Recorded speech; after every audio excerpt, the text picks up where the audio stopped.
What's going on, my MMA Boxing Addicts family? We're officially 2 days away from the highly anticipated heavyweight fight between Jake Paul and two-time former unified heavyweight champion of the world, Anthony Joshua. Now, before I give you guys my predictions, which we will give you guys on that fight at the end of the video, I want to give you guys my best insights and the reason why I specifically made this video to give you guys my prediction on the fight between Anderson the Spider Silva and Tyron Woodley. Yup, two former UFC champions, my friends. If you guys don't know who these fighters are, let's get started and let me introduce you. Starting off with Anderson the Spider Silva. If you guys ask any UFC enthusiast, any UFC fan out there, who are some of the greatest fighters of all time, Anderson the Spider's name will come up. I'm telling you guys, Anderson the Spider Silva consecutively defended his title 10 times in a row.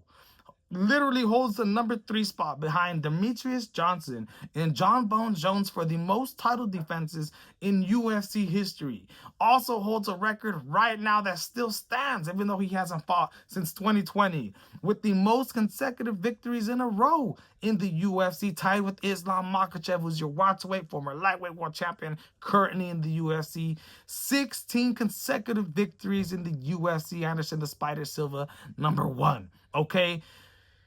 Not just that, but during his run from 2006 to 2013, as he defended the title 10 different times, he held the title longer than any UFC fighter has ever held the title in the UFC organization. And everybody knows how hard it is to stay champion in the UFC, right?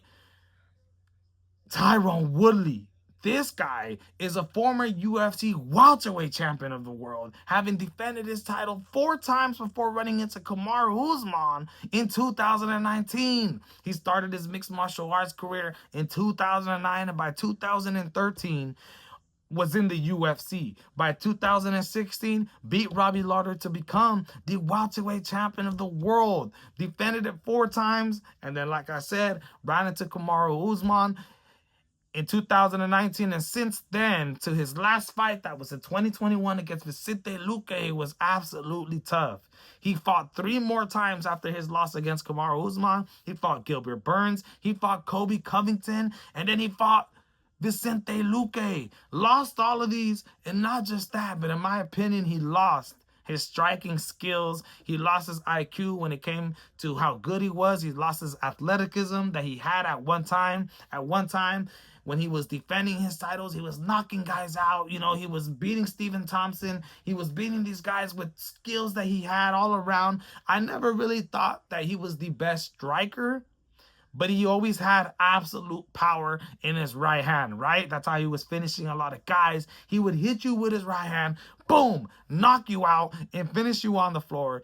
Tyron Woodley has absolutely amazing power. Now, in his last couple fights, we really haven't seen that, and especially in his fights with Jake Paul, because right after he loses to Tyron Woodley in 2021, he ends up fighting Jake Paul 2 times back-to-back, both in 2021, right? He fights Jake Paul a couple months right after he finishes his UFC career and goes to a decision with Jake Paul. But in my opinion, we noticed an absolutely horrible problem that he suffered and that he suffers from in his boxing fights. He doesn't let his hands go, right? I remember thinking that he was going to beat Jake Paul. I remember putting money on Tyron Woodley to beat Jake Paul, and we seen that he was not throwing any strikes. When you look at the CompuBox numbers, when you look at how many strikes he landed per round, in one round, I believe his highest number was 12 strikes landed. In most of his rounds, you had some rounds where he only landed 2 strikes, some rounds where he only landed 3, some rounds where he only landed 4, some where he only landed 5. He got systematically beat by Jake Paul from the outside. It seemed like Tyron Woodley, every single time he throws more than a 3-punch combination, he becomes off balance or he comes falling into you. A lot of headbutts Tyron Woodley does.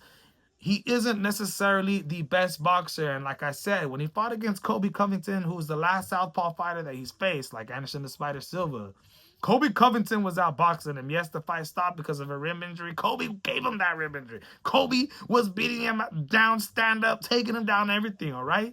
He got beat down by Vicente Luque. Big right hand. You see in these last couple of fights that Tyron Woodley suffered in his UFC career, you see that his striking started to go away. All he had left was just a right power hand. That's all he had. His right hand was his strong hand. His jab was not good. His left hook wasn't there. His IQ wasn't there. His chin wasn't there, right?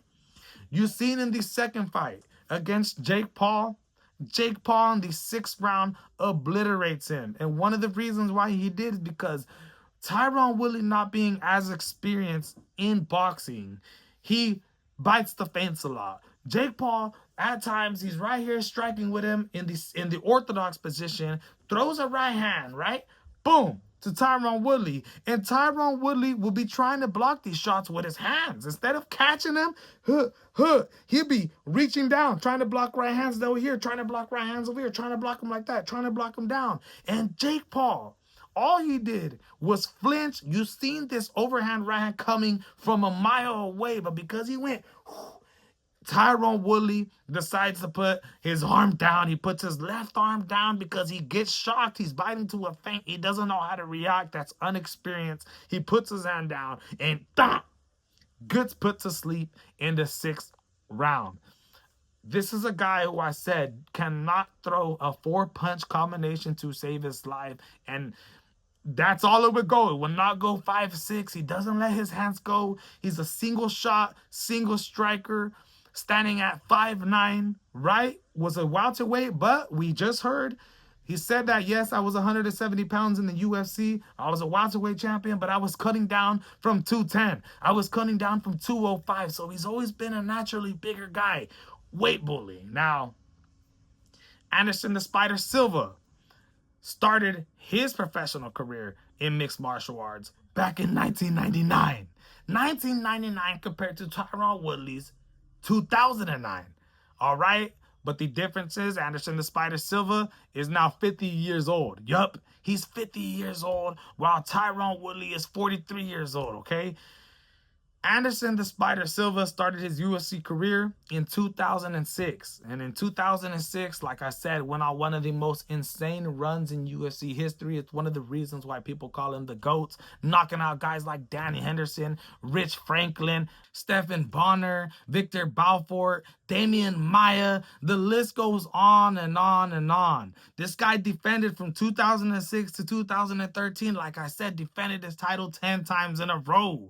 But it wasn't until 2013 where we start to see an absolutely decline because he had 7 years, a ridiculous run in the UFC from 2006 to 2013. And from 2013 to 2020, a 7-year decline of just the worst that you could think of happened to one of the greatest fighters of all time. In 2013, he runs into Chris Weidman and gets knocked out in the 2nd round. For what? For showboating, fighting with his hands down. That was the beginning of the end. Because a couple months later, he returns to fight Chris Weidman again. And what happens? He kicks his knee.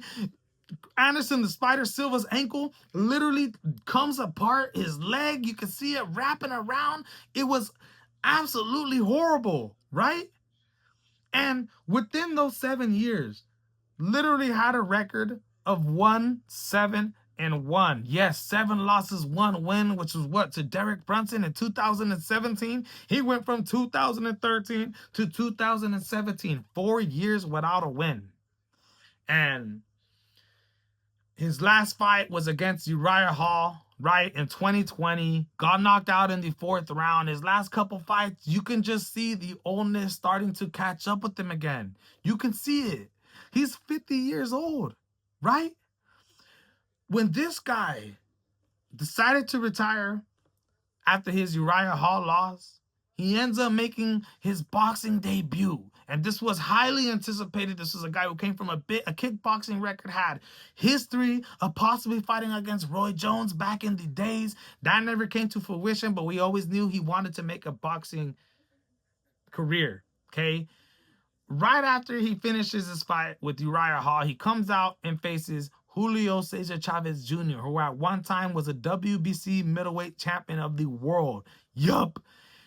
Only had the bout for about a year, but still got to the bout. Now, Anderson the Spider Silva was a plus 600 going into that fight. Nobody thought that Silva was going to be able to beat this guy, Julio Cesar Chavez Jr., who was a lot younger than him, a former boxing champion. And what did Anderson the Spider do? Like I said, he's 50 years old right now.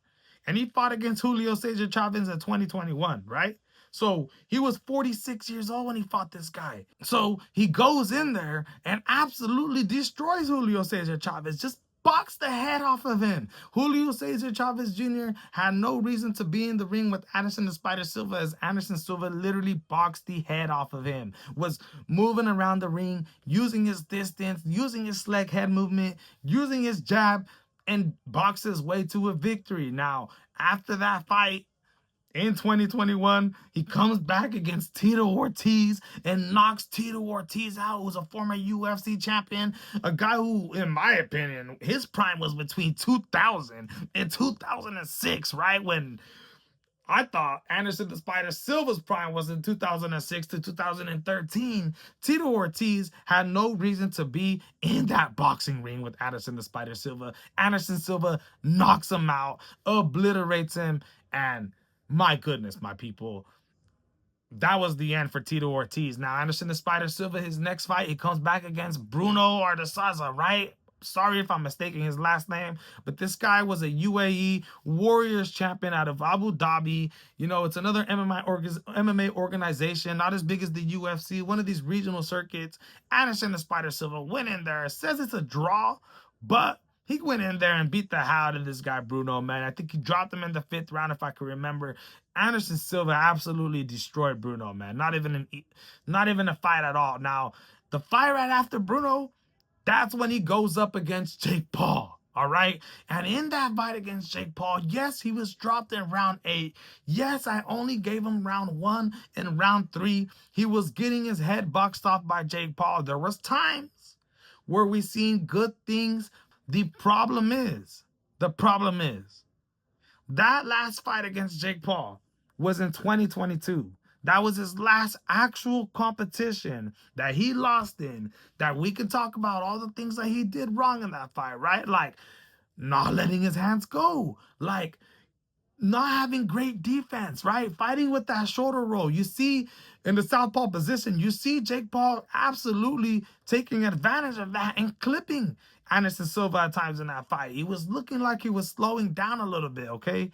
It wasn't looking good for Anderson the Spider Silva. He got the forward pressure. He can come into this fight and do something, but at times he just doesn't let his hands go. He got caught in the 8th round and dropped because he keeps standing up square. Most of the time, he gets in front of you, he lets shots off, and then he stands up square because he's trying to showboat and he's trying to, show you how good his head movement is. But at times, we seen it, he got clipped, okay? Now, it's exactly what was happening towards the end of his UFC career, and now he's 50 years old. That was his last real competition, was against Jake Paul back in 2022, which was, 3 years ago? Because, yes, he competed in an exhibition fight against Chael Sonnen, which was their 3rd fight together that took place in Brazil in 2024, but it was not a real fight at all. It wasn't. Go look at the tape. It was absolutely horrible. It was just a sparring fight. Both guys did not take it serious at all. I felt bad for the fans. But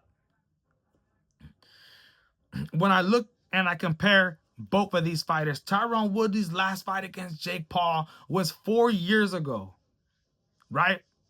Against Jake Paul. And Anderson the Spider Silva's last real fight, in my opinion, was 3 years ago against Jake Paul. They're both coming off fighting their actual fights against Jake Paul. Now, I think Anderson the Spider Silva did better than Tyron Woodley did against Jake Paul. But stylistics make fights, okay? So when you compare Tyron Woodley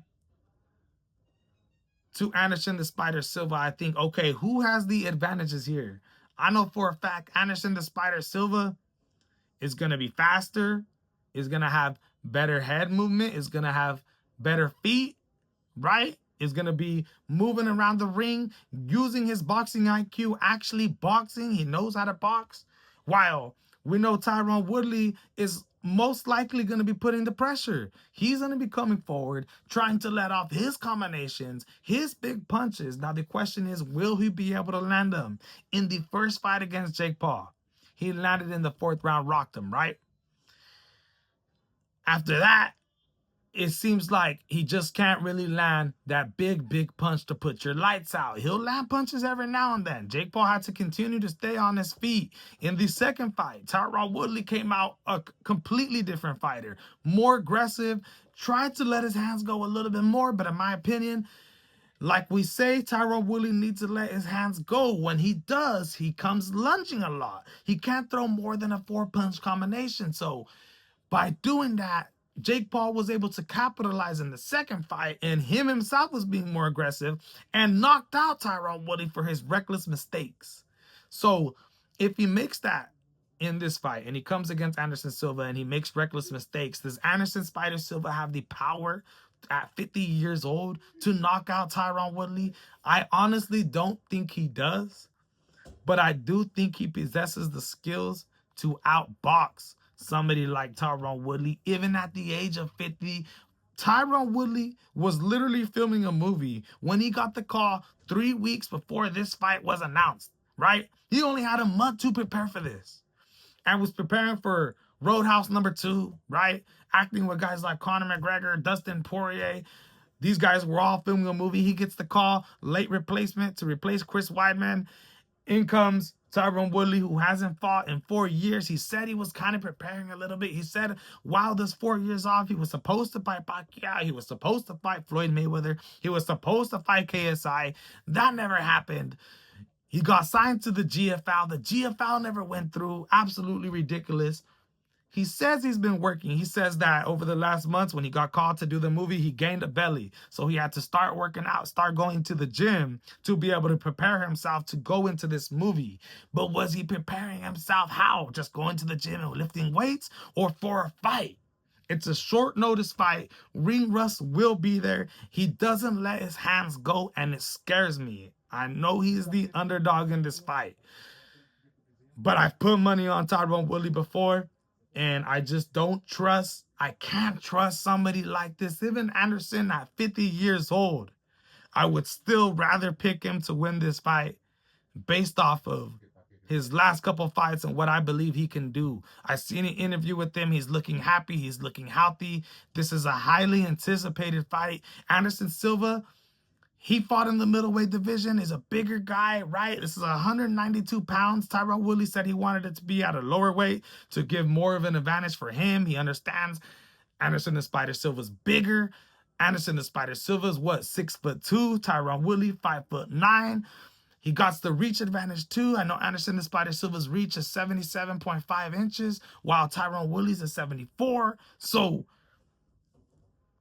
Anderson the Spider Silva has the mechanics to be able to win this fight. If he doesn't get caught or knocked out by Tyron Woodley, he can score his way to a victory here by letting his hands go and working and using his footwork. Tyron Woodley, in order to win this fight, he needs to let his hands go. He needs to put the pressure. He needs to put combinations together and not just one punch somebody and try to hurt Anderson. Because Anderson, in the last couple years, yes, he has slowed down. In his UFC career, the last 7 years of his UFC career, he went 1-7-1, and part of that is because he was slowing down. Tyron needs to do the same thing that Jake did to beat Anderson Silva. The blueprint is there, right? The question is, will he be able to? I cannot trust a guy like Tyron Woodley. So therefore, I will be picking the 50-year-old Anderson the Spider Silva to win this fight. Please do it, because the last time we picked a 50-year-old was Mike Tyson to beat Jake Paul. We seen how that went. I said to myself, I will never pick another 50-year-old to win a fight again, but against Tyron Woodley, I just can't trust it, my friends. Let me know what you guys think. What's your guys' prediction on this fight at -250? I'm picking Anderson the Spider Silva to beat Tyron Woodley. If there's an over in this fight, if it's over 1.5, 2.5, 3.5, I think it's going over, okay? I don't think Tyron Woodley lets his hands go enough to be able to knock out Anderson, and I think Anderson doesn't have the power but has the skills to be able to box your head off. Let me know what you guys think. My name is Alex Ramos. This is the MMA Boxing Addicts channel. That is my prediction, and I'm out.